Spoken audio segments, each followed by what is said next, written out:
Saya tadi melaporkan pencemaran nama baik saya ke teman-teman polisi. Narasi jahat ICW terkait kasus hukum Aris Ashar dan Fathia Maulidiyanti. Ditulis oleh Nafis Ciwet. Tadi siang terlihat tweetan ICW terkait kasus hukum Haris Ashar dan Fathia Maulidiyanti. Dalam tweetan tersebut, Indonesian Corruption Watch atau ICW mengatakan bahwa pagi ini tanggal 18 Januari 2022, kediaman Fathia Maulidiyanti dan Haris Ashar didatangi oleh polisi yang akan menjemput paksa keduanya untuk dilakukan pemeriksaan oleh Polda Metro Jaya terkait kasus podcast soal bisnis Luhut Binsar Panjaitan di Papua. Mereka juga membuat narasi jahat dengan mengatakan apa yang dilakukan oleh kepolisian ini adalah bentuk ancaman terhadap kebebasan berekspresi dan menyatakan pendapat yang dilindungi oleh konstitusi. Tak lupa mereka memanggil solidaritas dengan dalih untuk melindungi hak konstitusi Haris Ashar dan Fathia Maulidiyanti. Jangan memutarbalikkan fakta deh. Rakyat juga jangan mau dibodohi oleh politikus busuk yang menghalalkan segala cara demi kepentingan pribadi dan kelompok tertentu. Di zaman Presiden Jokowi saat ini, ada pelaku kriminal yang sudah lama berulang kali masuk bui tapi masih dipuja oleh banyak orang, bahkan balihonya saja disembah. Ada juga pelaku kriminal lainnya yang sudah berulang kali masuk penjara karena ulahnya sendiri dan sekarang terancam hukuman 5 tahun penjara sehingga membuat malu keluarganya sendiri. Tetapi masih banyak yang memujanya, bahkan mau mencium kakinya. Kedua orang di atas itu adalah contoh nyata pelaku kriminal yang sudah berulang kali masuk bui karena ulah mereka sendiri. Tetapi setelah ditangkap malah teriak kriminalisasi ulama. Apakah pantas mengulamakan kedua pelaku kriminal di atas? Dan sekarang pihak ICW juga teriak kriminalisasi aktivis. Ngakak.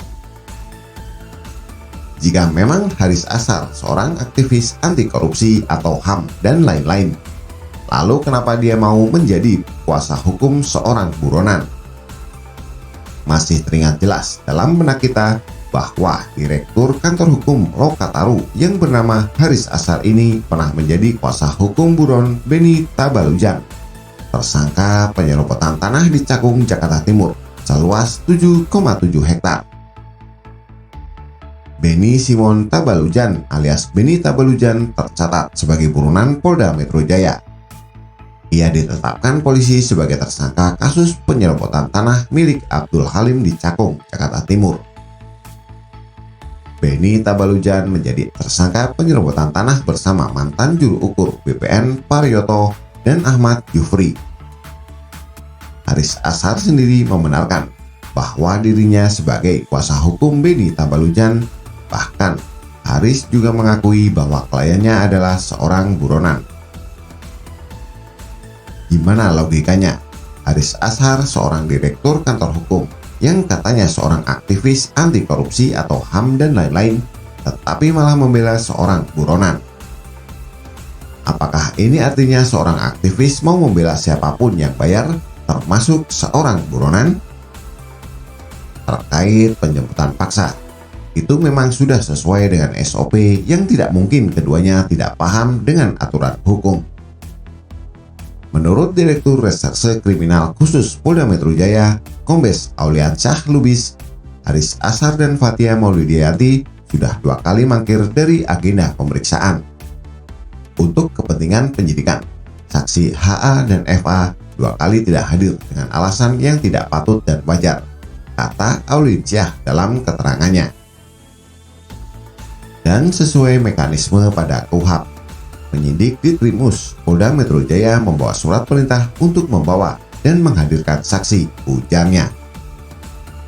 Sederhana saja, kalau memang tidak merasa bersalah, kenapa tidak mau hadir dalam pemeriksaan sebagai saksi pada tanggal 23 Desember 2021 lalu? kenapa tidak hadir juga dalam pemeriksaan kedua pada tanggal 6 Januari 2022 lalu sesuai dengan permintaan mereka sendiri. Jadi wajar jika polisi mendatangi rumah keduanya karena sudah 2 kali mangkir dari panggilan polisi. Dan sekarang mereka berdua mau mendatangi pihak Polda Metro Jaya. Setelah didatangi rumahnya, lalu ICW teriak, "Stop kriminalisasi aktivis." Ha.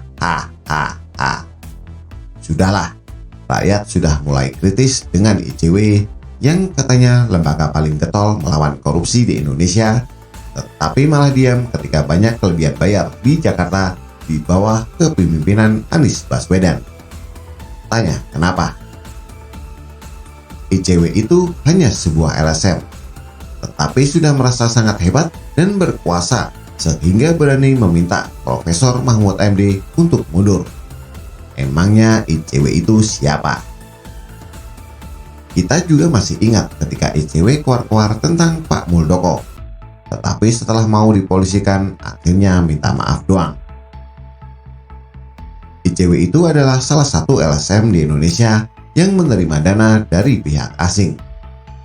Jika pihak ICW berani keluar-keluar minta transparansi dana dengan dalih untuk mencegah korupsi di Indonesia, apakah ICW berani transparan terkait dana yang mereka terima dari pihak asing dan pihak lainnya? Apakah ada jaminan pihak yang memberikan dana ke ICW selama ini tidak ada kepentingan tertentu? Apakah pihak asing mau memberikan dana ke ICW secara gratis tanpa ada kepentingan tertentu? Apakah sebuah kebetulan jika yang diserang oleh ICW adalah pihak yang terkait dengan pemerintahan Presiden Jokowi saat ini? Bagaimana kita bisa tahu jika semua dana yang diterima oleh ICW tidak ada kepentingan tertentu? Karena selama ini ICW tidak pernah transparan ke masyarakat tentang siapa saja pihak yang memberikan dana ke mereka, baik dari dalam maupun luar negeri. Jika sekarang pihak ICW keluar-keluar tentang kriminalisasi kasus hukum Haris Azhar dan Fathia Maulidiyanti, penulis mengajak rakyat untuk berpikir kritis. Apakah rakyat mau membela Haris Azhar yang katanya aktivis, tetapi pernah jadi kuasa hukum seorang buronan? Apakah rakyat mau membela Haris Azhar dan Fathia Maulidiyanti yang sudah 2 kali mangkir dari pemeriksaan? Jangan latah ikut membela orang yang kalian sendiri tidak tahu kelakuannya. Haris Azhar dan Fathia Maulidiyanti dilaporkan ke Polda Metro Jaya terkait dugaan pencemaran nama baik oleh Luhut Binsar Panjaitan, karena keduanya mengatakan bahwa Luhut terlibat dalam proyek pertambangan di Blok Wabu, Intan Jaya, Papua. Jika keduanya berani mengatakan Luhut terlibat dalam proyek tersebut, berarti mereka juga harus berani mempertanggungjawabkan pernyataan tersebut dan harus membuktikannya di depan hukum. Biarkan kasus ini lanjut ke proses hukum, karena nanti di pengadilan akan kelihatan siapa yang benar dan siapa yang salah. Jadi ICW, stop teriak kriminalisasi aktivis, karena mereka yang katanya aktivis harus berani bertanggung jawab atas ucapan mereka sendiri. Mulutmu adalah harimaumu. Wassalam. Bagaimana pendapat Anda? Silahkan tulis komentar di bawah. Politisi Partai Umat Mustafa Nahbawardaya menyarankan agar di sekitar DIS diawasi dengan banyak CCTV. Pasalnya dia khawatir DIS akan dirusak dan dikotori lalu diviralkan oleh pembenci Anies. Awasi dengan banyak kamera CCTV, jangan sampai pembenci Anies